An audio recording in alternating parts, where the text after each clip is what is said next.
오늘은 저번 메시지에 이어서 계시록 4장, 5장, 이제 5장 계속 또 5장을 좀 깊이 있게 조금 더 다루고 이제 6장으로 넘어가겠습니다. 제가 계시록 5장 1절에서 7절 받들어 봉독하겠습니다. 내가 봄에 보좌에 앉으신 이의 오른손에 책이 있으니 안파로 썼고 7인으로 봉하였더라. 또 봄에 힘있는 천사가 큰 음성으로 외치기를 누가 책을 펴며 그 인을 떼기에 합당하냐 하니 하늘 위에나 땅 위에나 땅 아래에 등이 책을 펴거나 보거나 할 리가 없더라.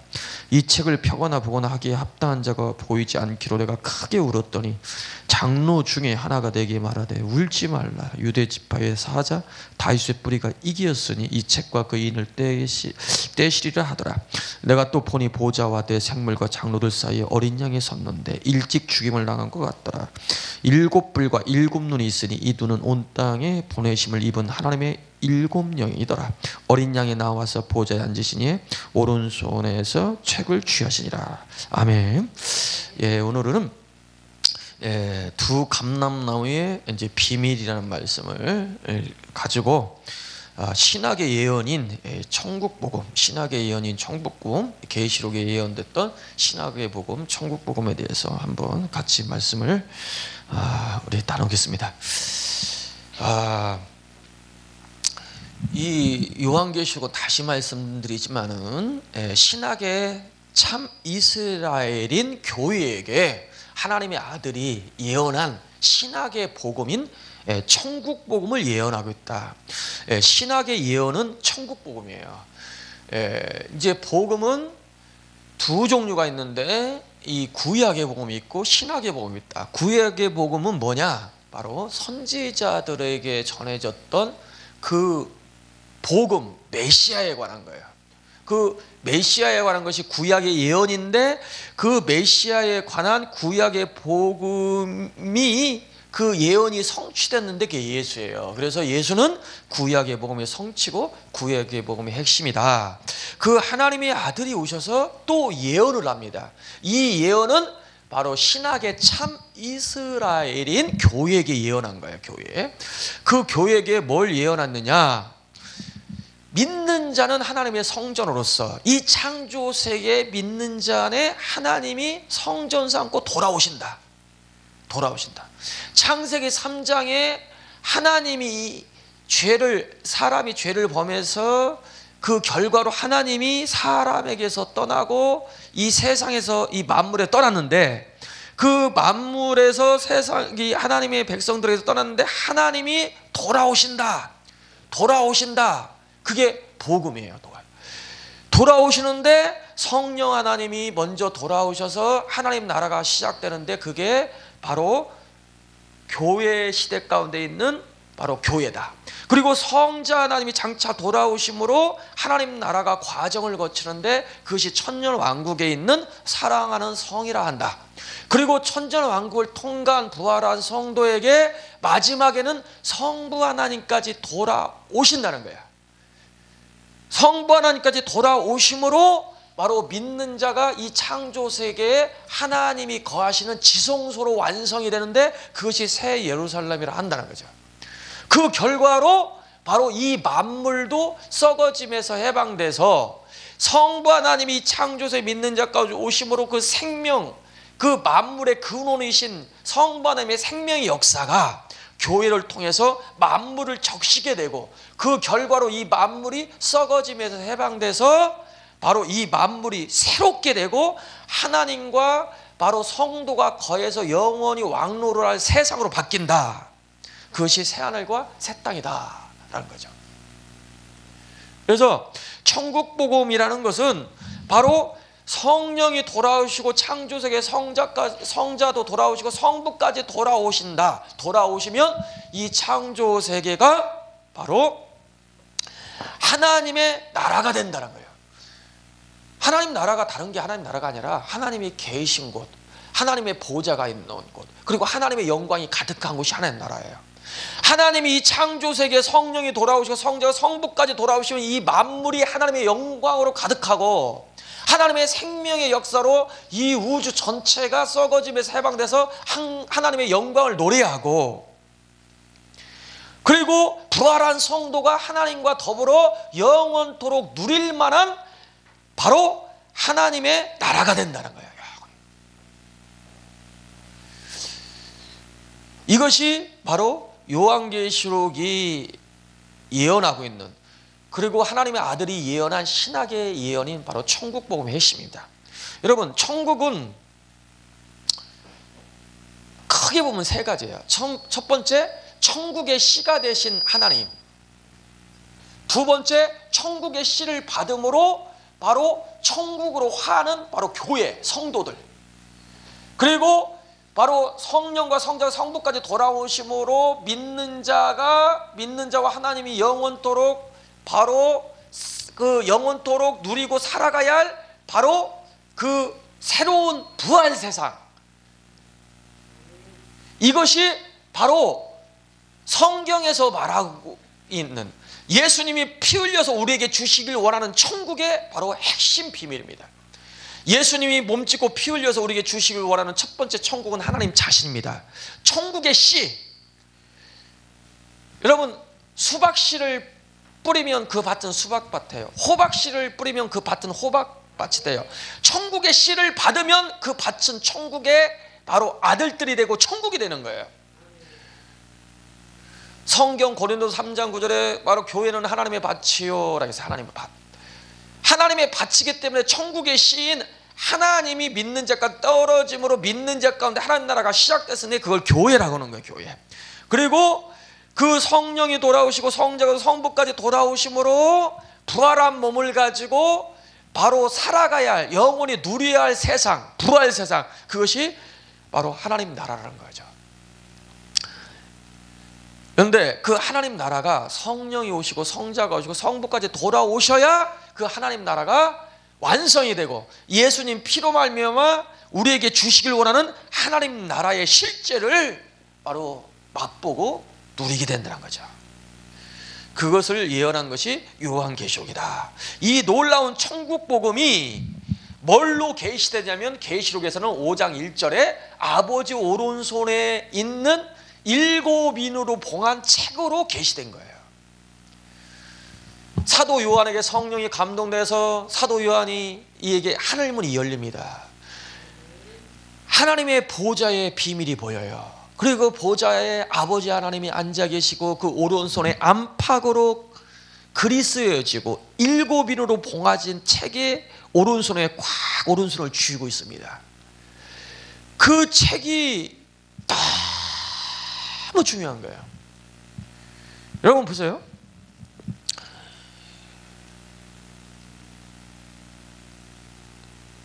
우리 아이들이요, 소중한 것은요 손으로 꽉 져요. 애기들 보면은 자기가 막 놓지 않고 싶어하는 거, 소중한 거 있으면 손으로 꽉 쥐고 뺏으려고 해도 막 안 뺏기려고 한단 말이죠. 그런데 손을 쥐는데 무슨 수로 져요?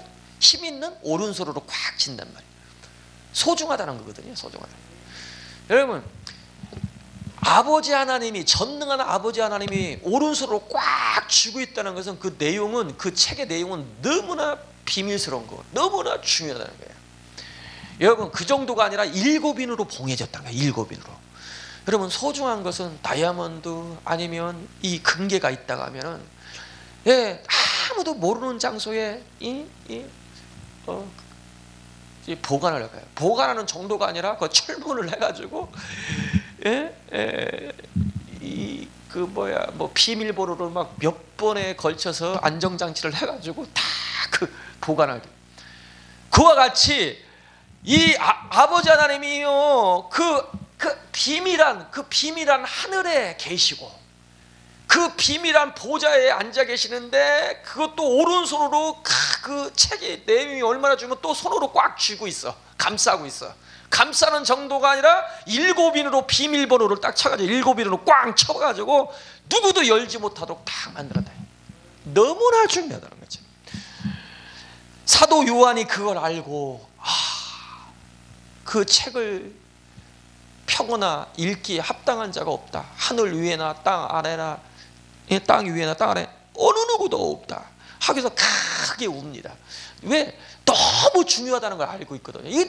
그리고 이 내용이 그리고 이 만물과 믿는 자에게 얼마나 중요하냐면은 너무 중요하다는 걸 알았어요. 알고 펑펑 울어요. 그런데 유다 지파 다윗의 뿌리가 이기었으니 그 책을 펴고 그 인을 떼기에 합당하다. 유다 지파 다윗의 뿌리가 누구냐? 예수님입니다. 여러분 보세요.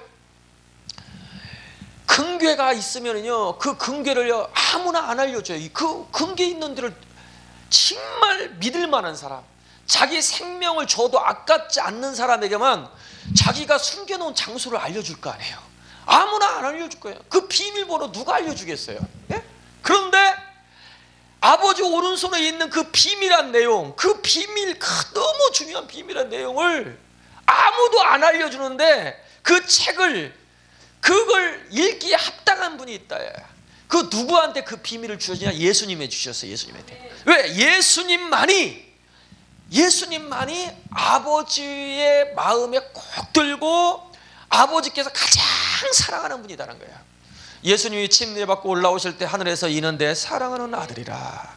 사랑하는 아들이기 때문에 아버지 오른손에 있는 책의 내용의 비밀을 바로 주신 겁니다. 그래서 계시록 5장 7절에 어린 양이 아버지 앞에 나가서 그 오른손에 있는 책을 취하시니라. 예수님이 받으신 거예요. 왜? 아버지부터 사랑을 받았기 때문에. 아멘. 여러분, 요한계시록은 다른 게 요한계시록이 아니고요, 아버지 오른손에 있었던 만산에 감춰졌던 그 비밀, 소중하고 간직했던 그 비밀을 예수님이 받아서 사랑하는 요한에게 주어서 계시한 것이 요한계시록입니다. 여러분, 요한계시록을 깨닫는다는 것은 이걸 볼 수 있는 눈이 열린 사람은, 그 사람은 정말로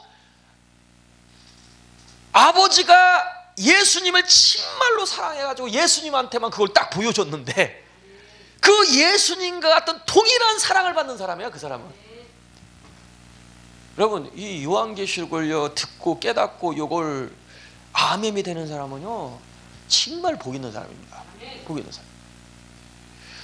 여러분, 12제자에게도 요한계시록을 열어주지 않았어요.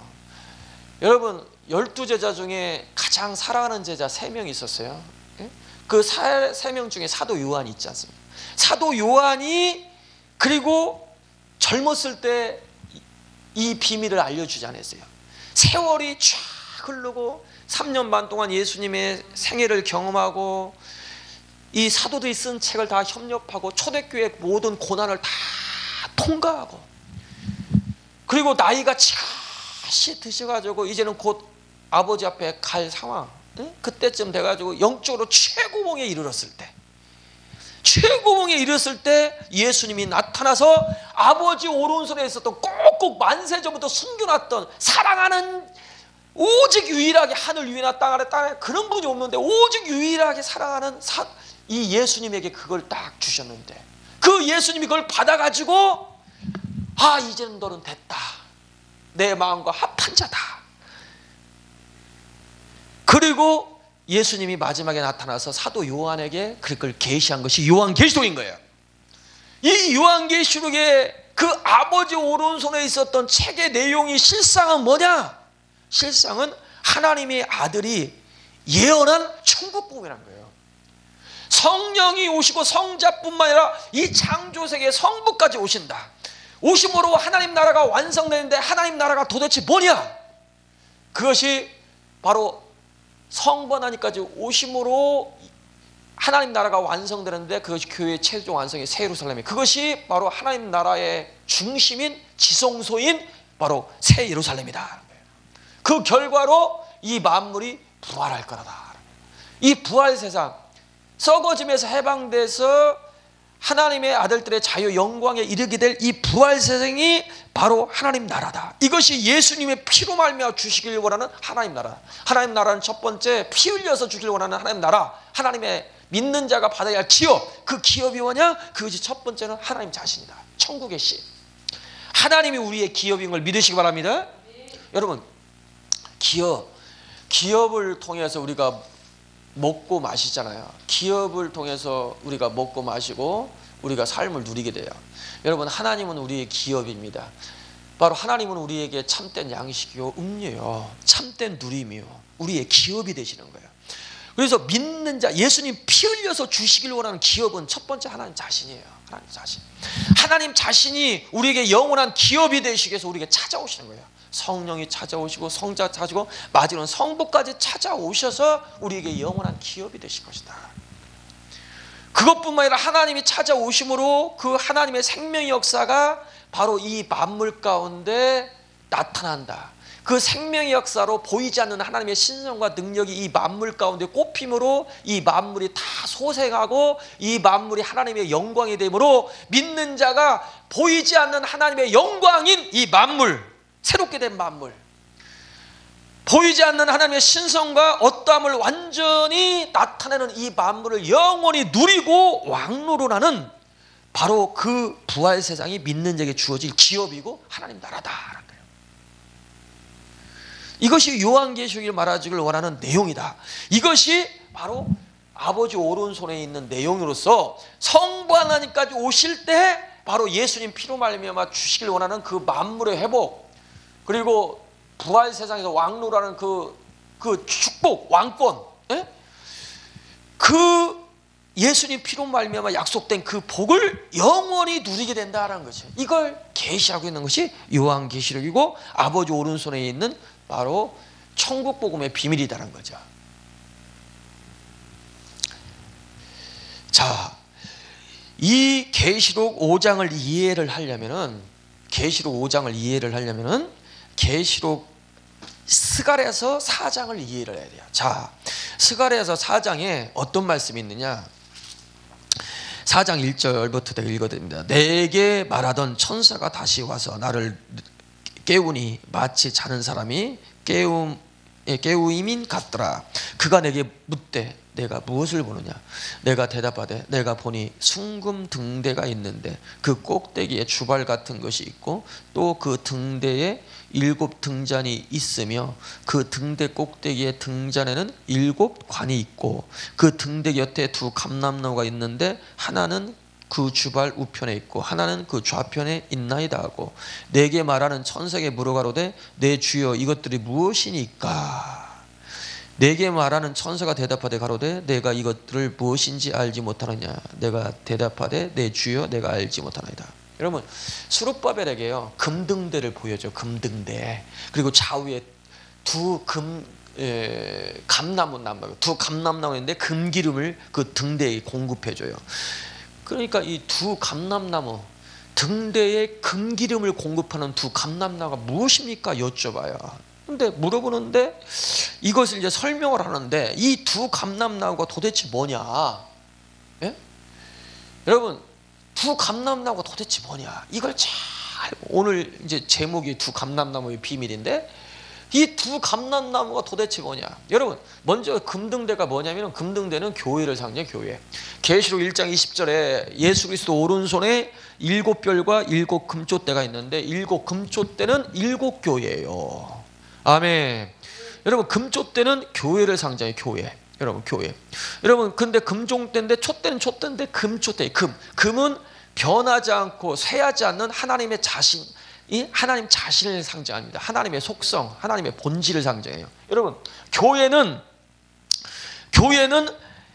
바로 거듭난 영혼. 거듭났다는 것은 하나님이 그 사람에게 주입되고 그 영에 찾아오셔서 바로 그 영과 함께 그 영이 하나님의 어떠함으로 화해지는 사람. 그것이 바로 교회예요. 교회라는 것은 하나님이 찾아오셔서 하나님의 본질과 하나님의 본성으로 바로 조성이 되고 하나님의 본성이 조성됨으로 보이지 않는 하나님의 어떠함을 나타내는 것이 교회입니다. 그래서 등대는 등등대, 금등대라는 거예요. 이 금은 변하잖아요. 여러분, 성경 끝에 가보면 새 예루살렘이 나오는데 새 예루살렘은 정금성이더라 하겠어요. 정금성. 새 예루살렘 자체가 정금이에요. 금은 금인데 정금이에요. 모든 금은 99.99, 99.999 이런 식으로 돼 있어요. 100% 금은 없어요.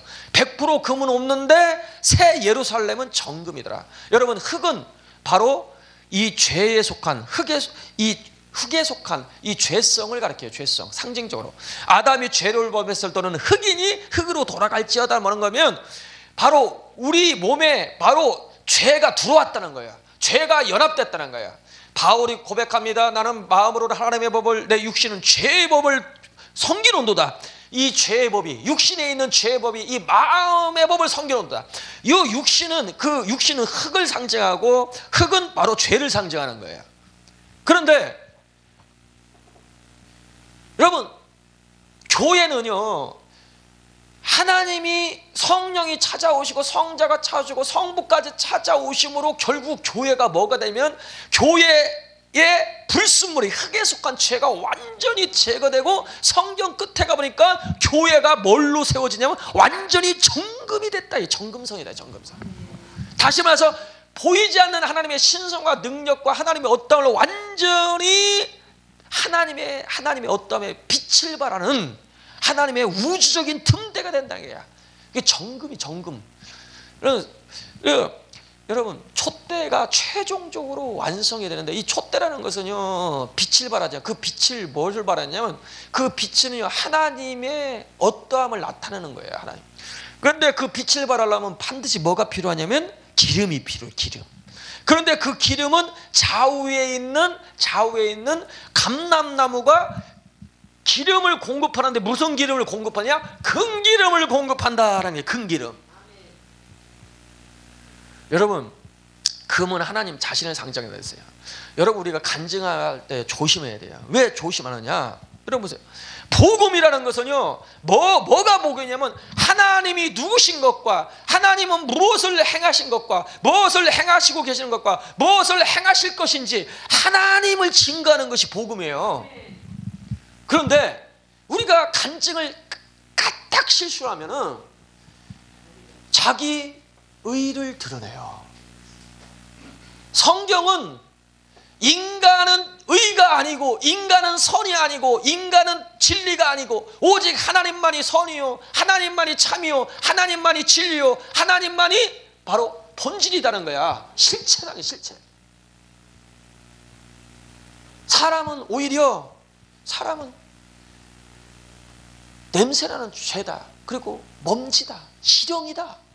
여러분, 예수 믿었을지라도 여전히 저는 은혜가 필요한 자요, 저는 여전히 긍휼이 필요한 자요. 바울이 고백한 저는, 바울도 예수 믿고 그 바울처럼 얼마나 위대한 사람이 어디 있어요. 그럼에도 불구하고 탄식하잖아요. 내 마음으로는 하나님 법을 그렇게 섬기고 싶고, 그렇지만 내 육신의 죄의 법이 너무 강하기 때문에 이 죄의 법이 내 마음의 법을 이기는 거다. 오라, 이 사마리아에서 누가 건져냈고, 나는 괴수 중에 괴도다. 내가 자랑할 것은, 내가 약한 것 외에는 자랑할 것이 없다. 여러분, 성경은 이걸 말하는 거예요. 여러분, 신앙생활 조금 오래 하고 막 하다 보면은, 야, 어떤 사람 명함을 보니까 앞에 이력이 쫙 모질라서 뒤까지 쓰셨어요. 뒤까지 경력이 앞에 모자라 가지고 뒤까지 쓰셨어요. 사단법인 뭐 이사 뭐 해가지고 막 조절조절.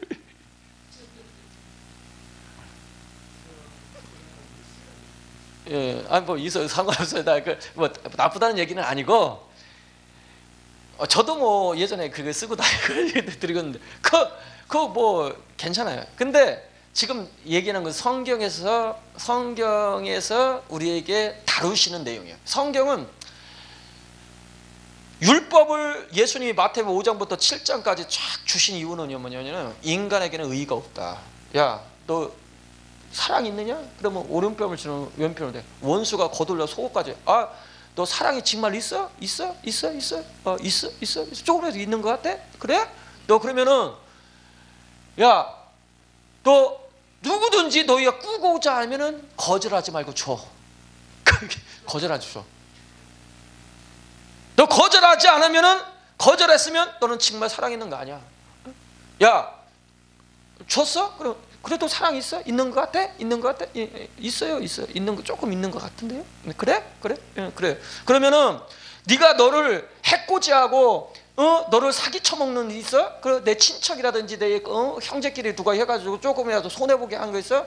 그러면 너 사기 쳐먹으면 그 소송 걸지 마라. 그냥 포기하고, 아, 저 사람이 쓰면은 뭐 어차피 좋은 거리. 아니, 네. 나도 은혜 받은 거지. 그래. 송사하지 마. 송사하면은 너는 의로운 자가 아니야.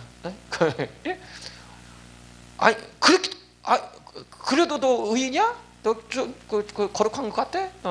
조금 있는 것 같은데. 그래? 그러면 네 부모를 죽이거나 누구를 죽였으면 그 원수가 있잖아. 원수. 그 원수를 위해서 눈물을 흘리면서 축복하고 기도해줘. 축복하고 기도해줘.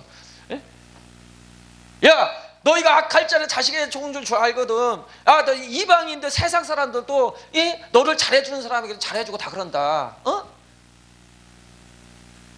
너희가 하나님께서 아버지께서 온전해, 너희도 온전하라.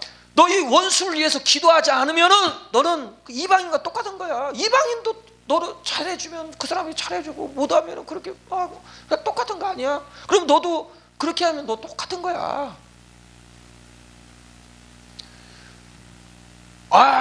그거 했습니다. 했어? 너 그거 거룩해? 너 마음에 조금이라도 두고 미워하고 마음에 불편한 마음이 있으면 너 그거 이미 살인한 거야. 여러분, 마태복음 5장부터 7장까지 읽어보면요, 그대로 지켜보려고 해보세요. 제가 88년부터 92년도 정말 그렇게 해봤습니다. 저는 옷을 사본 적이 없어요. 구멍이 다 떨어졌어요. 운전을 하도 이제 새벽부터 운전을 하다 보니까요, 이제 봉선이하고 새벽부터, 예전에는 전도사가요, 사례비 신학하면서 한 번 받아본 적이 없습니다. 막 새벽부터 그렇게 열심히 하고 이렇게 봉사를 하면서 어느 날 목사님이 명절 때 가려고 하는데 돈 봉투를 주더라고. 부모님 좀 고기라도 사가지고 가시라고. 그런데 그걸 못 받는 거예요. 못 받겠더라고. 왜? 내가 정말 하나님이 나를 위해서 죽으셨고 그 한 것 때문에 내가 이것 때문에 내가 이게 한 건 아닌데, 이거 받으면 내가 오히려 희석이 될까 봐. 그리고 이것은 불충한 것 같아. 내 마음에 불충한 것 같아.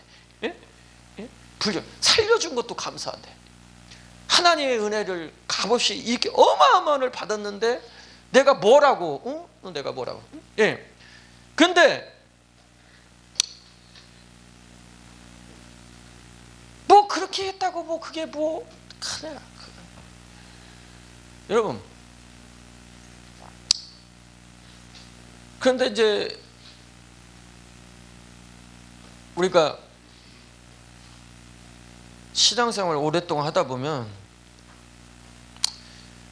내가 과거에 이것도 했고 저것도 했고 40일 금식도 했고 내가 철야도 이렇게 열심히 했고 막 이제 거기에 이력이 딱 붙어버립니다. 여러분, 그 이력이 이렇게 자꾸 그런 말을 하다 보면요, 정말로 은혜는 언제간데 없어버리고요, 자기가 그게 의가 되기 때문에 남을 판단하게 되고요, 하나님이 정말로 그 영혼들을 위해서 사랑하고 피 흘려 죽으신 영혼들인데 내 눈에 우습게 보이는 거야. 한 영혼 나왔는데도.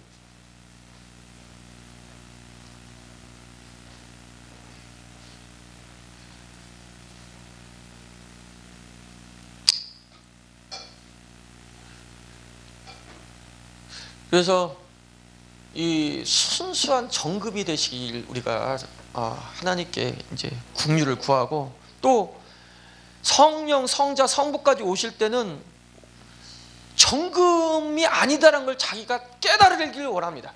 여러분, 정금은 계시록 22장 가야 정금이 되는 거예요. 그건 뭘 얘기하냐면은 우리 인간은 여전히 성령이 오셔서 우리를 다루실 뿐만 아니라 성자가 오시고 성부까지 오셔야 우리가 온전케 되는, 섰다고 하지 말아라. 우리는 과정 속에 다 있는 거예요. 그걸 아셔야 돼요. 다 과정 속에 있다. 나도 과정, 너도 과정, 다 과정 속에 있으니까 하나님의 긍휼을 항상 다 구하여야 할 자다. 그걸 깨닫길 바랍니다. 할렐루야. 그래서 어쨌든 간에 좌우에 있는 두 감람나무는 금기름을 공급한다. 순수한 기름을 공급. 그래서 설교에 자신도 모르게 나도 지금 설교하면서 과거 얘기하다 보면 나도 의의가 드러나는 거거든요. 벌써 잘못 이게 벌써 과거에 내가 이거 했다 해가지고 과거의 의의. 그러니까 잘못하면 이게 불순물이 자꾸 들어가요. 이게 기름을 잘 근기름을 공급하는 존재예요. 근기름. 그러니까 근기름이 뭐냐? 그게 복음이다. 복음. 자, 그런데 이 두 감람나무가 근기름을 공급해서 그 교회가 하나님의 어떠함을 완전히 어떠함으로 화해지고, 그리고 근기름을 공급해가지고 이 근기름을 공급해가지고 하나님의 어떠함을 완전히 어떠함에 대한 비밀인 복음을 온 세상에 그 빛을 발하는, 진리의 빛을 발하는 그 금등대가 돼야 하는데, 그 두 감람나무, 근기름을 공급하는 두 감람나무가 뭐냐? 자, 오늘 이제 본론으로 들어갑니다. 그 비밀이 중요합니다. 두 감람나무 비밀을 지금부터 제가 말씀드리겠습니다. 자, 11절 14절 스가랴에서 11절 14절에 두 감람나무가 무엇인지 그걸 풀어줍니다. 천사가 제가 읽습니다. 내가 그에게 물어 가로되 등대 좌우의 두 감람나무는 무슨 뜻이니까 하고, 다시 그에게 물어 가로되 금기름을 흘러내는 두 금관 옆에 있는 이 감람나무 두 가지는 무슨 뜻이니까?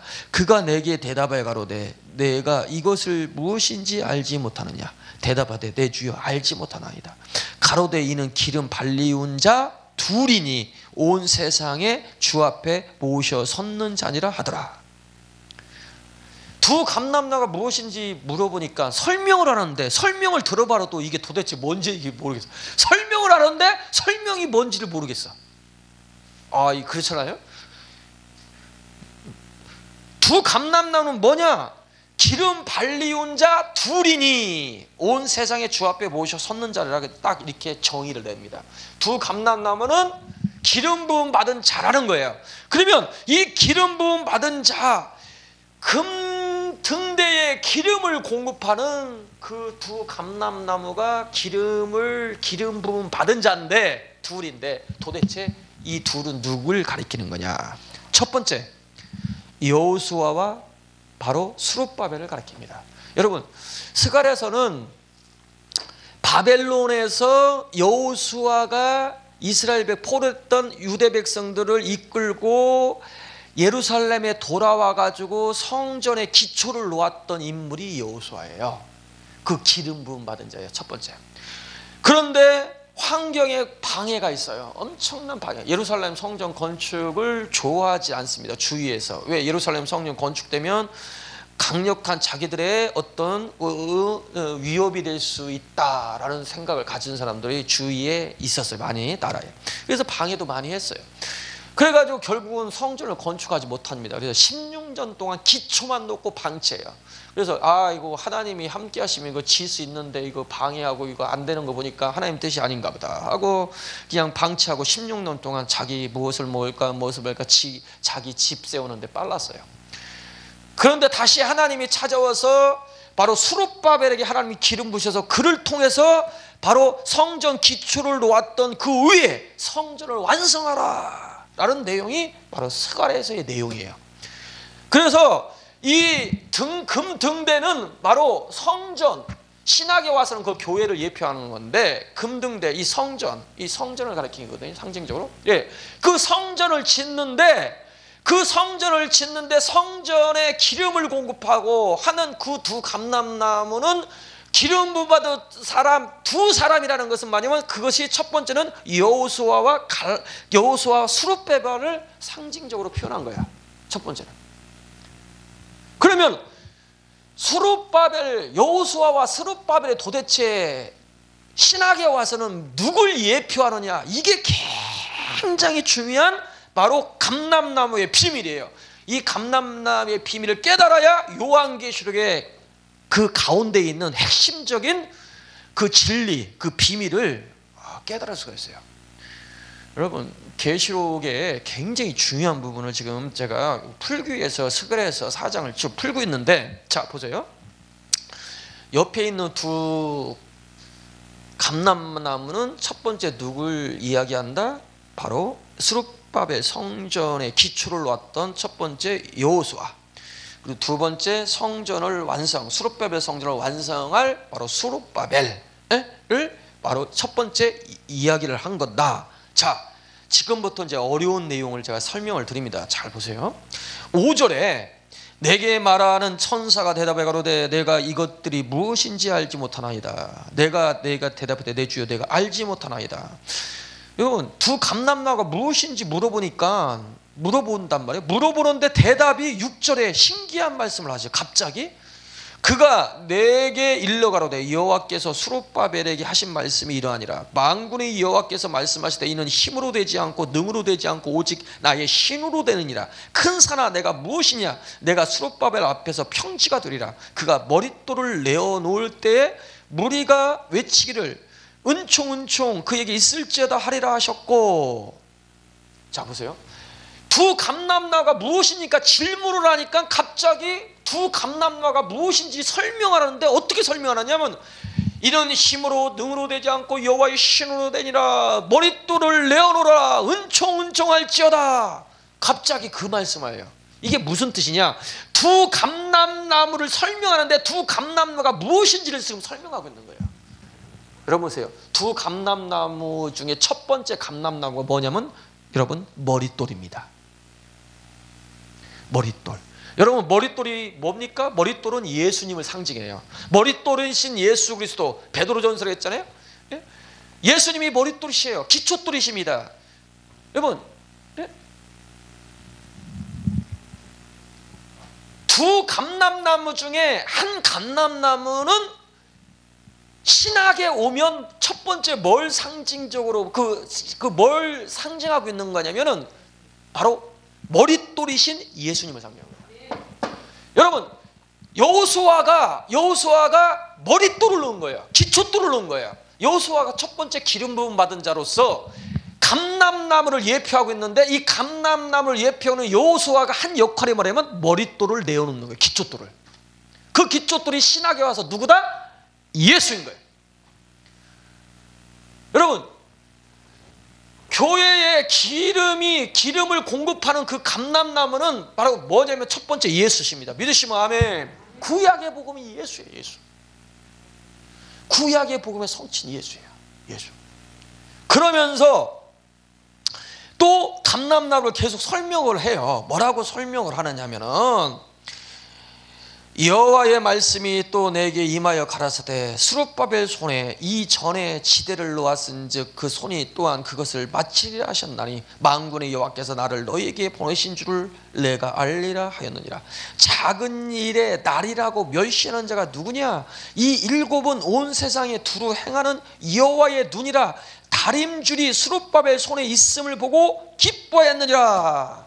여러분 작은 일이라고 멸시하는 자가 누구냐. 여러분 솔로몬 성전은 너무나 웅장하게 지어졌기 때문에 사람들이 그 영광을 익히 알고 있는 사람도 있었어요. 그런데 그 스룹바벨 성전은 너무 거기에 비해서 솔로몬 성전에 비해서 우막집이야. 우막집. 초가집도 아니냐. 막 우막집. 다 쓸어가지고 우막집. 너무나 초라한 거야. 그러니까 스룹바벨 성전을 짓는데 사람들이 무시하고 없이냐고. 야, 그 어마어마한 솔로몬 성전도 지었는데 그것도 하나님이 떠나셔가지고 그것도 다 무너져진 판인데 이런 초가집 같은 우막집 같은 스룹바벨 성전이 진다고 여호와의 영광이 돌아오겠느냐. 그 솔로몬 성전도 다 무너진 판인데 없이냐고 무시하더라 이게. 그런데 여호와께서 말씀하시길 스룹바벨 손에 다림줄이 있으니 반드시 마칠 것이다. 그리고 그 의미 안에는 어떤 의미냐면 이전보다 더 큰 영광이 스룹바벨 성전에 임할 것을 말씀하시고 있는 거예요. 할렐루야. 초란. 그러면 이것을 두 감람나무가 무엇인지를 설명하면서 이 말씀을 하신 거거든요. 그러면 이 두 감람나무가 무엇인지를 여기서 지금 설명하고 있는데 이 두 감람나무가 뭐냐면 첫 번째는 내가 얘기했잖아요. 머릿돌. 여호수아가 첫 번째 와가지고 머릿돌을 놨어요. 기초돌을 놨어요. 그 신학에 와서는 그게 바로 예수다. 그래서 첫 번째 감람나무는 바로 예수인 거예요. 그리고 그 위에 스룹바벨이 다림줄을 가지고 그 스룹바벨 성전을 완성하리라고 말씀을 하시는 거야. 감람나무를 설명하면서 수룹바벨을 이야기하면서 다림줄을 딱 얘기해요. 이 다림줄과 수룹바벨이 실상은 두 번째 감람나무입니다. 그러면 바로 이 성전을 완성할 수룹바벨 손에 있는 이 다림줄이 무엇일까? 이게 바로 비밀이에요. 이것이 요한계시록에 가야만이 이게 풀려요. 이 비밀이. 자, 다시 한번 10절 내가 읽어드리겠습니다. 작은 일의 날이라고 멸시하는 자가 누구냐? 이 일곱은 온 세상에 두루 행하는 여호와의 눈이라. 다림줄이 수룹바벨 손에 있음을 보고 기뻐하리라. 여러분, 수룹바벨 손에 성전을 완성할 다림줄이 있어요. 이 다림줄이라는 것은 여러분 건축할 때 줄자 같은 거 있잖아요. 이거 내려가지고 그래가지고 목줄 탁 튀고 이게 다림줄이거든요. 그 성전 건축할 수 있는 재료예요. 이 건축에 그 기구가 있어야만이 성전을 건축한 건데, 하나님의 성전을 건축하기 위한 다림줄, 이것이 있어야 바로 성전을 완성하는데, 바로 그 다림줄이 수룹바벨 손에 있다 라고 하면서 하기 전에 뭐라고 얘기했냐면은 일곱은 온 세상에 두루 다니라고 보냄을 받은 여호와의 눈이다. 그 일곱이라는 숫자가 중요해요. 그리고 여호와의 눈이라는 말이 중요해요. 그러면서 바로 성전을 수룹바벨 손을 완성할 바로 다림줄이 수룹바벨 손에 있다라는 말이 딱 나와요. 이 메시지가, 이 말씀이 바로 계시록 5장 6절 7절에 가면 그게 풀어지는 거예요. 계시록 5장 6절 7절 제가 읽어드리겠습니다. 내가 또 보니 보호자와 내 생물과 장로들 사이에 어린 양이 섰는데 일찍 죽임을 당한 것 같더라. 일곱 뿔과 일곱 눈이 있으니 이 눈은 온 땅에 보내심을 입은 하나님의 일곱 영이더라. 어린 양이 나와서 보호자에 앉으신 이의 오른손에서 책을 취하시니라. 여러분, 스가랴서에 수룹바벨 성전을 완성할 그 이야기를 하는데 감람나무를 설명하면서 그 얘기를 하는 거야. 일곱은 킴제이 버전인가 어디에서는 일곱 영이라는 말이 또 거기서 나와요.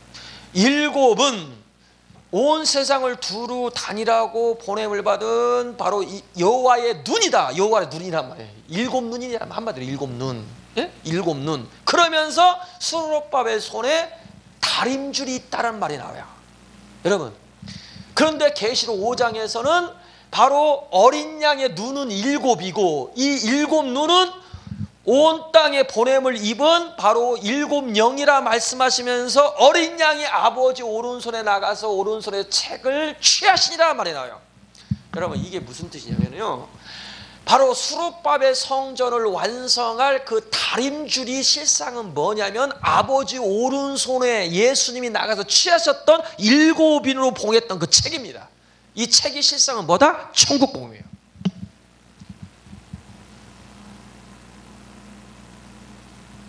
다른 말로 얘기하면 두 감람나무는 첫 번째 머릿돌, 구약의 복음인 하나님의 성전을 짓기 위한 머릿돌, 그 기초돌 예수 그리스도를 가리킨 거고, 또한 감람나무는 수룹바벨 손에 있었던 어린 양이 아버지 앞에 나가서 그 취하신 책, 그 책이 뭐냐면 사실 천국복음입니다. 천국복음. 그 천국복음이 실상은 바로 두 번째 감람나무입니다. 하나님의 성전은 스가랴서 8장에 예루살렘은 내가 돌아왔은즉 예루살렘은 진리의 성읍이라 일컬음을 얻을 것이다. 여러분, 성전은 진리로 건축되는 것입니다. 내 교회는 진리의 기둥이요 터다. 진리로 건축이 되는 거야. 주는 그리스도시요 살아계신 하나님의 아들이라고 고백했을 때 이것을 알게 하는 혈육이 아니요 하늘에 계신 내 아버지께서 알게 하셨다. 그 위에 내가 교회를 세우리니. 여러분, 교회는 주는 그리스도시요 살아계신 하나님의 그 진리가 하나님 나라의 바로 반석, 터입니다. 터. 십자가에 달리신 예수가 하나님이라는 그 진리, 그 진리가 바로 반석, 하나님 나라의 터. 그 위에 내가 교회를 세운다는 것은 그 진리가 바로 터라는 거예요. 터. 믿으시기 바랍니다. 터를 세웠는데 그 위에 바로 신학의 예언이 하나님의 아들이 증거한 천국 복음을 통해서 그 교회가 완성이 되는 거예요. 여러분, 여호수아가 이스라엘 백성들을 바벨론에서 예루살렘에 이끌고 와서 성전에 기초를 놓았어요. 기초를 놓고 16년 동안 그걸 방치했다니까요. 지금 이 시대의 교회의 모습이에요. 여러분, 오순절날 성령이 임했습니다. 성령이 임함으로 구약의 복음의 성취인 바로 예수가 하나님이다, 나의 주시오 나의 하나님이다 라는 그 가룟 유다의 고백. 여러분, 주는 그리스도시요 살아계신 하나님의 아들입니다. 십자가에 달린 분이 단순히 사람이 되어 하나님의 아들이다. 하나님이기 때문에 그 피는 과거 현재 모든 인류의 죄를 사고도 남음이 있고, 그 피의 효력은 하나님의 피기 때문에 영원한 효력이 있고, 2000년 전에 단 한 번의 죽음이지만 그 피는 하나님의 피기 때문에 모든 인류의 죄를 사고도 남음이 있다. 누구든지 주의 이름을 부르는 자는 구원을 얻으리라. 그것이 오순절날 성령이 임함으로 온 땅의 교회가 복음이 이 하나님 나라의 그 머릿돌 성전, 살아있는 성전의 기초돌이 놓여졌어요. 그런데 놓여졌고 그 다음에는 이것이 좋사오니, 아 이제는 할 일 다 했어. 여러분, 그건 기초돌입니다. 그건 하나님 나라에 세워지기 위해서 첫 번째 그 작업이 반드시 필요해요. 그런데 그 위에 성전이 건축이 되어야 하잖아요. 그게 수룹바벨 성전이란 말입니다. 그 수룹바벨 성전이 스갈에서 뭘로 계셨다? 바로 수룹바벨 손에 있는 다림줄로 계시된 거예요. 이 다림줄로 계시되면서 뭐라고 얘기했어요? 일곱은 온 세상에 두루 보냄을 받은 행하라고, 두루 다니라고 보내받은 여호와의 눈이다 라고 했어요. 이 눈이 계시록 7장 5장 6절에 가보니까 바로 어린 양의 눈이었던 거예요. 일곱 눈.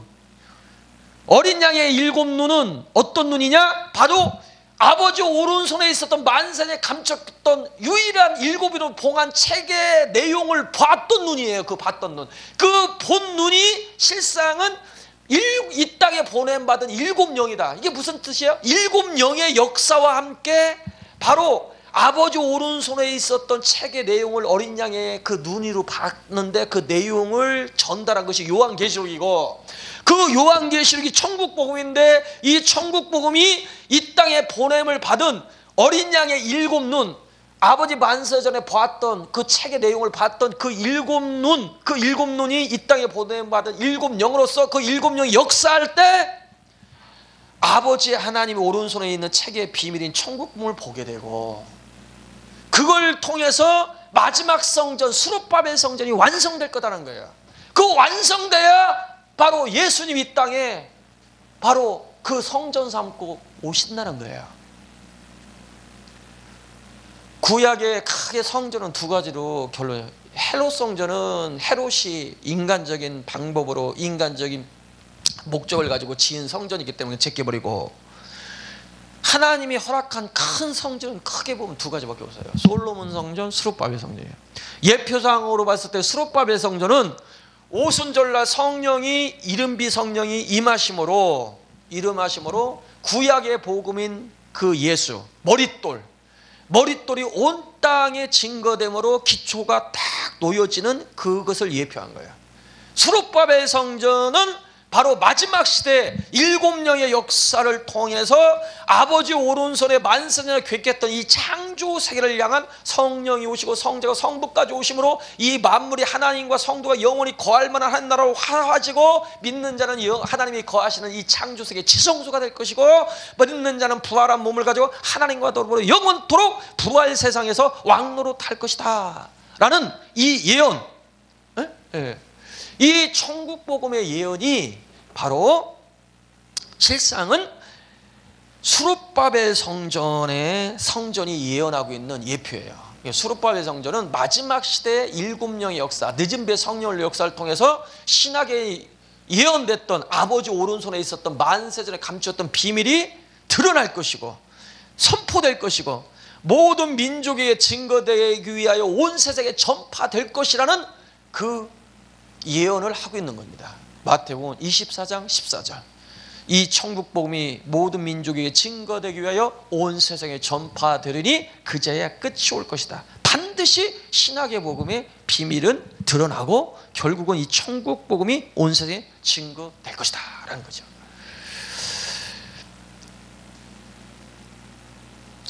그래서 두 감람나무를 정리하면 도대체 두 감람나무가 뭐냐? 두 감람나무는 바로 첫 번째는 바로 바벨론에서 기름 부음 받은 자 여호수아가 이스라엘 백성들을 데리고 바로 그 예루살렘에 돌아와서 기초를 놓았던 그 머릿돌에 관한 것이다. 머릿돌, 예수. 그러니까 첫 번째 감람나무는 여호수아, 그리고 신학에 와서 머릿돌이신 예수. 그 예수가 바로 금기름입니다. 금기름. 그 금기름을 공급하라는 것은 예수가 누구신 건지 예수의 비밀을 바로 공급하라는 거예요. 그래서 머릿돌을 내어놔라. 은총은총. 그리고 은총은총. 힘으로 되지 않고 능으로 되지, 하나님의 성전을 짓는데 힘으로 능으로 되지 않는다는 거예요. 여호와의 신으로 된다는 거예요. 여호와의 신으로 되는데 여호와의 성령이 역사하셔야만이 십자가의 그 은총을 안다는 거예요. 은총. 여러분, 예수님이 하나님이라는 걸 진실로 믿어지고 이게 깨달아졌을 때 하나님의 사랑이 하늘을 두루마기 삼고 바다를 먹물 삼을지라도 하나님의 사랑을 다 기록할 수 없다는 고백이 나오고, 하나님의 은혜가 정말로 하나님의 은혜로 내가 만족합니다. 뭐 더 이상 사실 구할 것이 없어요. 왜? 하나님 자신을 받았잖아요. 하나님의 피로.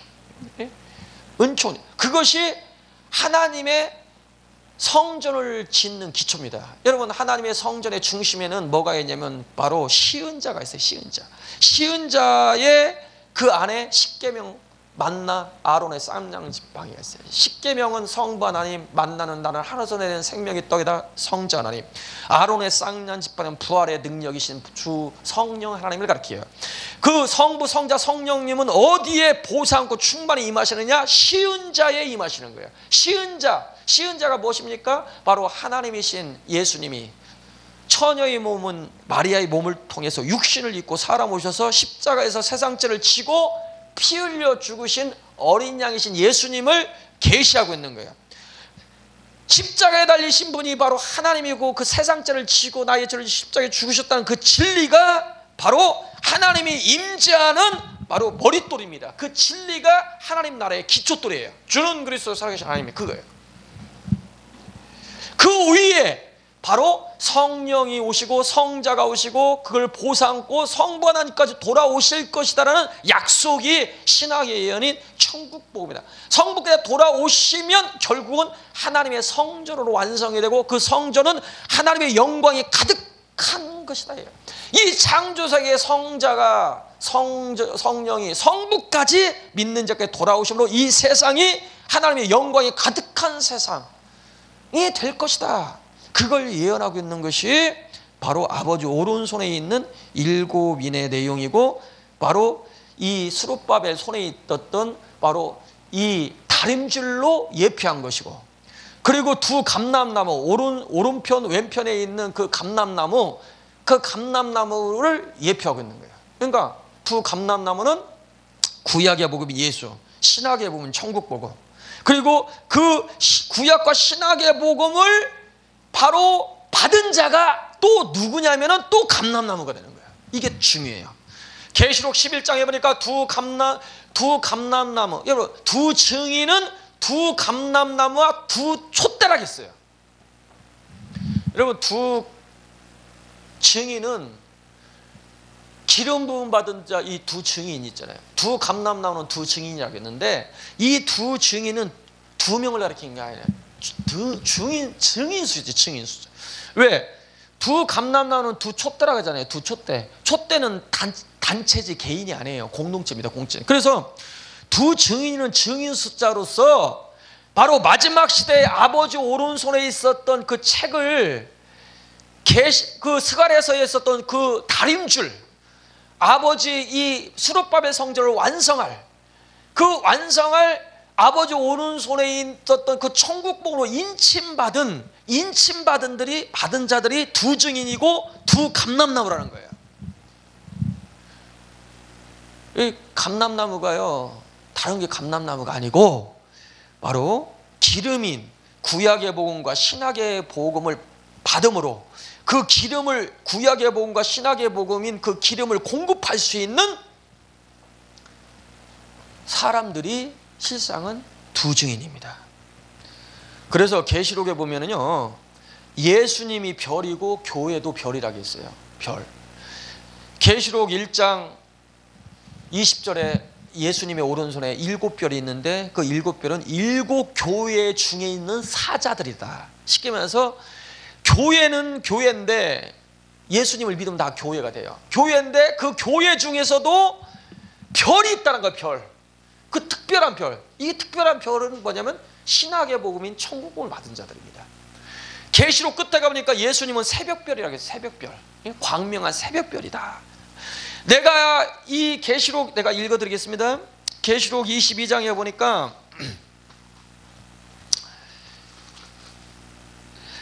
나 예수는 교회를 위하여 내 사자를 보내어 이것들을 너희에게 증거하게 하였노라. 나는 다윗의 뿌리요 자손이 곧 광명한 새벽별이야. 여러분, 별은 발광체가 아니잖아요. 여러분, 성부 하나님의 오른손에 있는 그 진리가 바로 하나님이 가지고 있었던 그 빛입니다. 빛. 그 빛을 바로 예수님이 받아서 제자들에게, 교회에게 반사했기 때문에 바로 예수님은 새벽별이라는 거예요. 그런데 그 빛을 그대로 받은 자들이 예수님의 오른손에 있는 또 별인 거예요. 여러분, 예수님은 감람나무예요. 기름을 공급하는 감람나무입니다. 예수님은 바로 하나님의 성전의 기초돌이고 건축하는 건축자리고, 지금도 하나님의 우편에서 인을 떼면서 신학의 복음을 지금도 이루고 계시는 분입니다.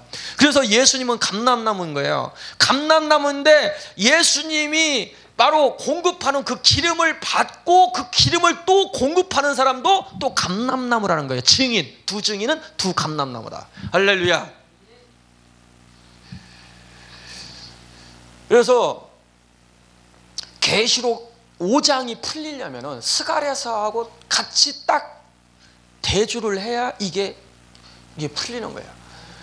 그러니까 이 결론을 맺으면 이 아버지 오른손에 있는 그 책이 그걸 깨닫고 그걸 인침받았고 그걸 증거하는 삶이 왜 중요하느냐, 이 책의 내용이 열리지 않고 증거되지 않으면 기초돌만 놓고 성전을 완성할 수 없고, 완성하지 못하면 예수님이 돌아오실 수가 없다는 얘기예요. 그러니까 기초돌만 두고 예수만 증거하면, 머릿돌만 놓으면 다 끝났다라고 하면 안 되는 거예요. 이게. 그래서 이 사도 요한이 왜 울었느냐, 그것 때문에 운 거예요. 알고 보면요, 기초돌은 놔졌는데 아버지 오른손에 있는 책의 비밀이 열려서 온 땅에 증거돼서 수룹바벨 성전이 완성이 돼야 이 예수님이 돌아오실 수 있는 거예요.